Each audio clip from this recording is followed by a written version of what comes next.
everyone, and welcome to 1923 Main Street, where pavement, powder, and perfect swells combine with travel style every week.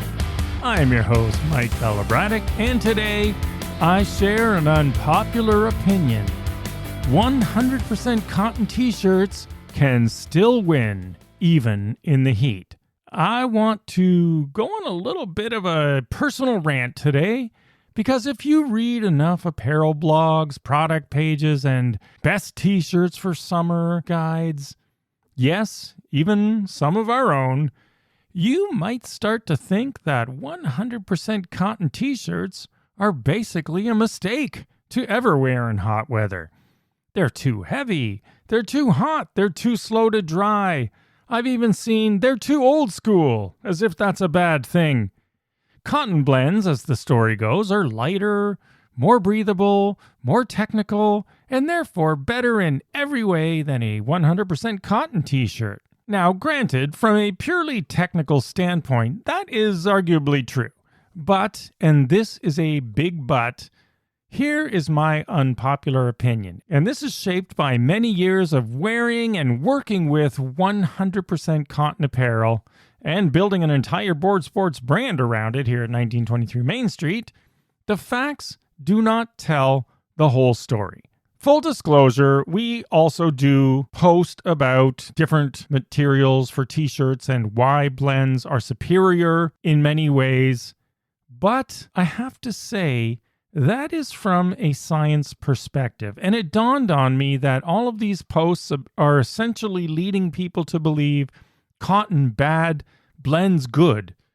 Those are from a purely technical perspective, almost like a lab experiment.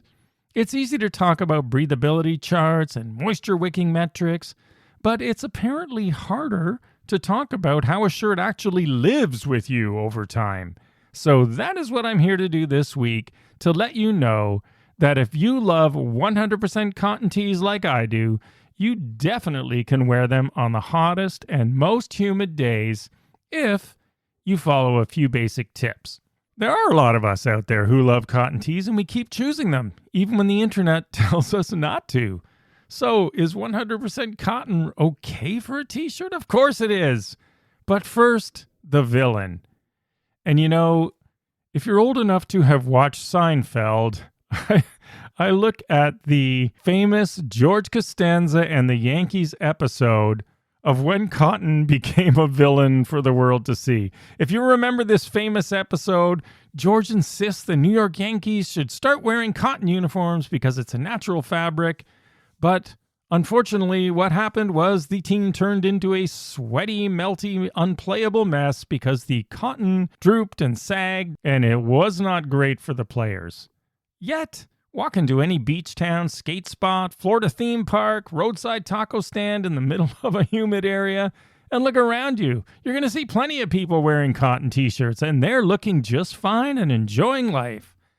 So, I say, the problem is not cotton. The problem is how cotton gets worn by people. In other words, it's performance logic versus real-world comfort.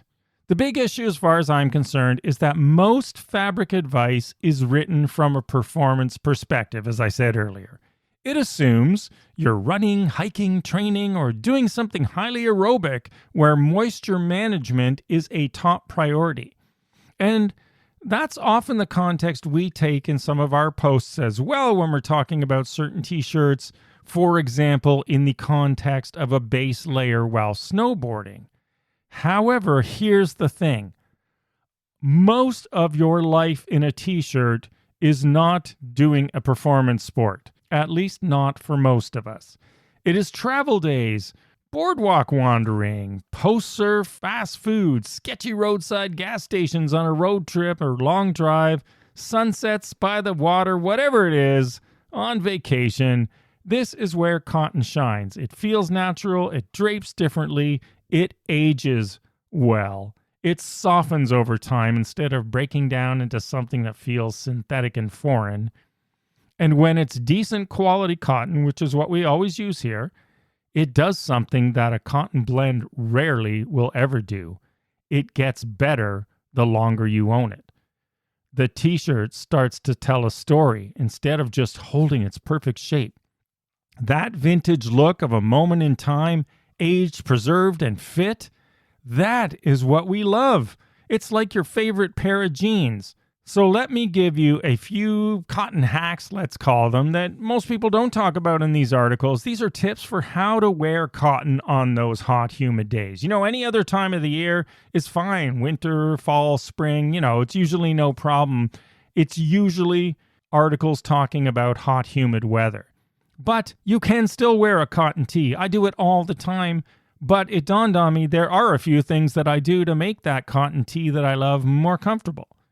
So, a lightweight cotton tee, worn a little looser, will change the entire experience. If you size up a little bit, you get airflow that beats absorption, slightly oversized, and air's moving through your shirt like a flag instead of trapping heat against your skin, so you're not uncomfortable. And that lighter weight shirt really helps. I mean, not all cotton is created equal. There are lighter fabrics, there are heavier fabrics, there are different cotton knits. And we disclose all of that information in each shirt. So read some of that technical stuff if you're concerned about this type of thing. Color also plays a role. White and light tone t-shirts reflect sun. So on hot, sunny, humid days, they're going to feel cooler than a black t-shirt or something dark. I mean, that alone can make a huge difference. So, is 100% cotton going to cling on the most brutal, hot, humid days? Sure it is. But let's be honest, on those kinds of days when it's 110 degrees in Florida in August, any shirt is going to be uncomfortable. That's usually the moment when the right move is to hit the beach, hit the pool, whatever it is, grab your board and paddle out, even if it's flat. Not consider, I think I should switch fabric blends. So we still sell so many cotton t-shirts for this reason. We offer blends, of course, and they're great products and they have a place. Don't get me wrong. They're comfortable as well. The point here is you shouldn't have to feel, oh, I love that shirt, but it's 100% cotton and I'm going to Florida, so I'm not going to buy it. These are the ways you can make that shirt you want to buy still be comfortable even in the most hot and humid weather of the dog days of summer. A lightweight, white, loose-fitting cotton tee is my personal go-to choice. It always has been, pretty much for my entire life. So don't let the naysayers put you off cotton t-shirts based on a spec sheet or some technical lab analysis. This is not a blends are bad argument. It is a context matters argument. If you're training, sweating hard, looking for a snowboarding base layer, absolutely a cotton blend for performance is going to be a better choice. But if you're living in your shirt, traveling, skateboarding, surfing, or just moving through a hot summer day or any day of the year, really, cotton still holds its own in ways that don't show up on spec sheets. And we all have that favorite, perfectly aged cotton shirt that we pull out on certain occasions because it looks so much more cool when it's aged. I mean, we try to fake aging on a lot of shirts, and real cotton shirts are the ones that age perfectly. Sometimes the best shirt is not the most technical one. It's the one you actually want to put on day after day. All right, everyone. Thanks for listening to my 100% cotton rant. As always, follow along on social media at 1923 Main Street. Feel free to buy that cotton shirt. Visit the shop at 1923mainstreet.com. I will see you again next week. And as always, roam freely and ride boldly in cotton.